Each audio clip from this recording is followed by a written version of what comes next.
And if you are in doubt, talking to Krauss, talking to me, talking to everybody, if you doubt this book, which we have sent down to our servant, referring to the Prophet Muhammad sallallahu alaihi wasallam, upon whom be peace, then bring one chapter like it and call on your witnesses and supporters besides God, in kuntum sadiqeen. If you're truthful in this claim. Different to question. me, Shakespeare is more beautiful than the Quran. That's fine. Okay. But, or James Joyce. Yes. He doesn't use iambic I understand, pentameter. I understand, sir. Okay. But what you have to understand, sir, is this, is that I repeated maybe more than once, it's not based on aesthetic reception and your opinions on beauty. So again, it was a straw man of the articulation of what the Quranic miracle was. Basically, Shakespeare is not unique from the perspective of the structural features of language, the literary form. Rather, it's aesthetic reception.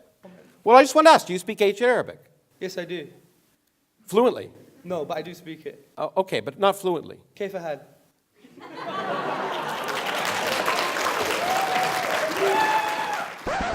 Assalamu alaikum wa rahmatullahi wa barakatuh. Now, you've just seen the clip where Professor Krauss asks Hamza, does he understand the Arabic language, or can he speak the ancient Arabic language? And then he goes on to say that you're just presuming that the Quran is, it sounds beautiful in the Arabic. Well, and this was in response to the argument of inimitability that Hamza presented, the argument of the inimitability of the Quran. Now, this was one of the blunders that Professor Krauss made, because he didn't understand the argument, and this is quite common. Some atheists don't initially understand this argument.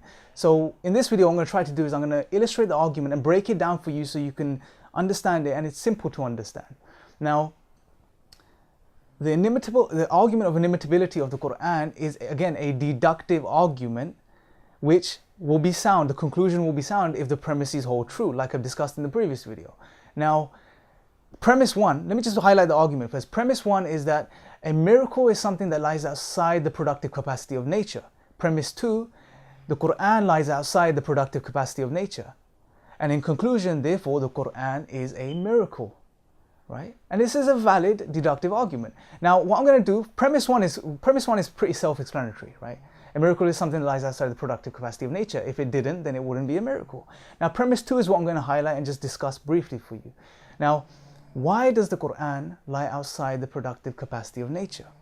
Well, let me break this down for you. Simply, to understand this argument, what we have to realize is the Arabic language, just like every other language, has a structure.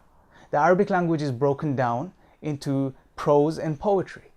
Prose are further broken down into two categories, rhyme prose and straightforward speech, and poetry is broken down into further 16 rhythmical patterns. Now, the Quran descopes these known forms of the Arabic language. It's in the Arabic language, yet it doesn't conform to any of these known forms, right? And this is why non-Muslim Arabist Orientalist, the Arthur J. Arbery, states the Quran is neither prose nor poetry, but a unique fusion of both, right? And this is the point. You can take the finite alphabetical letters and the grammatical rules, and you can exhaust all possible combinations, and you cannot produce something like the Quran. And it's not that no one's tried. People have tried for centuries, and they have failed, and failed attempts have been recorded in history, and you can go and check some of these out. And the amazing thing is that the Quran makes this challenge.